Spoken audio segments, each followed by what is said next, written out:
Do you know why dogs are afraid of loud noises? In the next few seconds, you'll learn the surprising reasons behind it. Dogs have hearing that is 5 times more sensitive than humans. Sounds that are loud to us are more amplified to dogs. Loud noises such as fireworks or thunder can make dogs feel scared and anxious.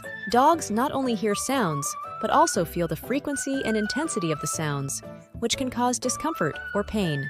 Dogs' reactions to loud noises may be part of their self-protection, helping them stay away from potential dangers.